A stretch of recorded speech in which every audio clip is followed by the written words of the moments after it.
Halo semuanya. Jadi kami pada hari ini telah bersama narasumber kami yaitu Bang Alfrendo dari kelas sastra Indonesia B Tambuk 2021. Di sini kami akan mewawancarai Bang Alfred untuk mengkaji bahasa dalam mata kuliah filsafat bahasa mengenai permasalahan mahasiswa tentang plagiarisme terhadap kajian filsafat bahasa dalam teori performatif.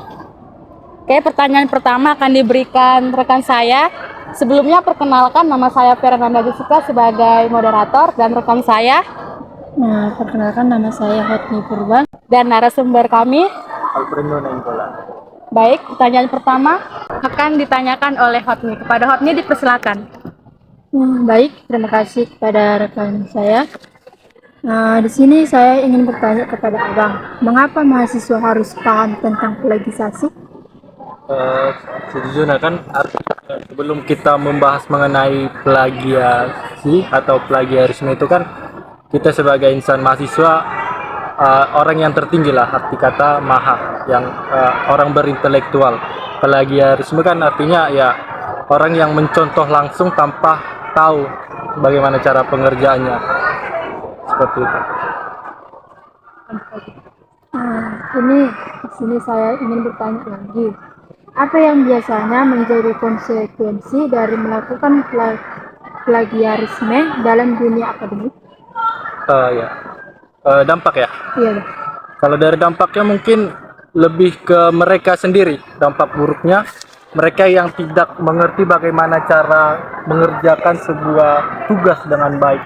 Karena mereka hanya melihat seperti copy paste dalam pengerjaan tugasnya dan merugikan diri sendiri lah khususnya. Dan tidak bisa berkembang dengan apa yang dia dapatkan. Jadi kita bahas tentang teori performatif nih kan Bang dalam kajian filsafat bahasa.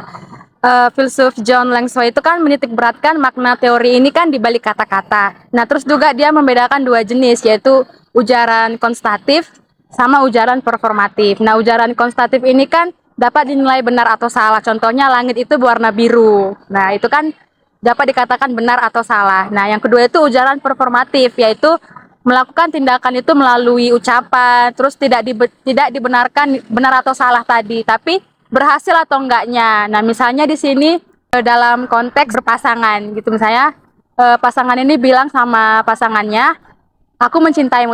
Padahal dia itu misalnya mencari perempuan lain gitu, laki-laki lain, dan itu tidak dikatakan benar atau salah, tapi benar nggak ucapan dia itu sesuai bahwa si laki-laki ini mencintai perempuan itu tuh.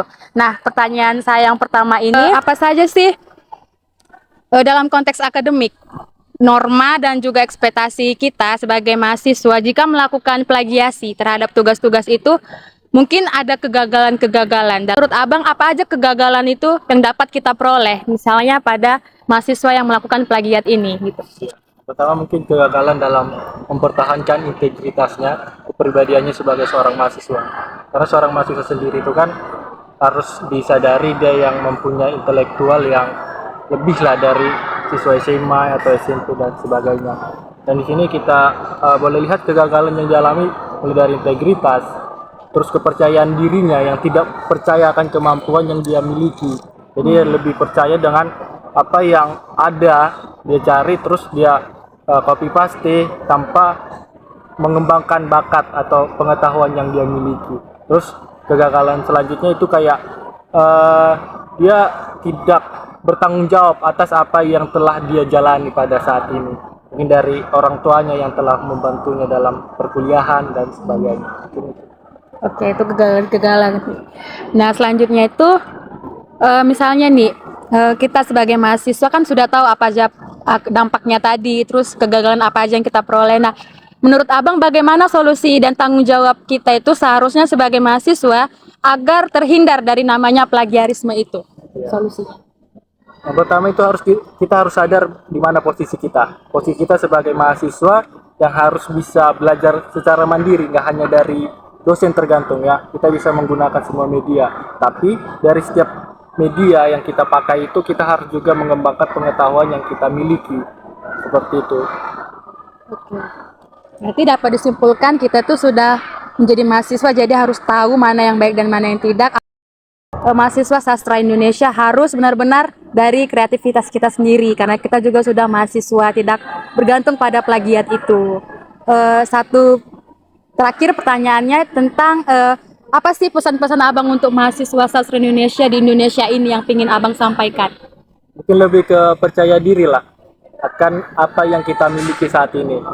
Memang kita perlu untuk menggunakan media, aplikasi-aplikasi website yang membantu kita dalam pengerjaan tugas, tapi jangan dikesampingkan juga dengan apa yang kita miliki.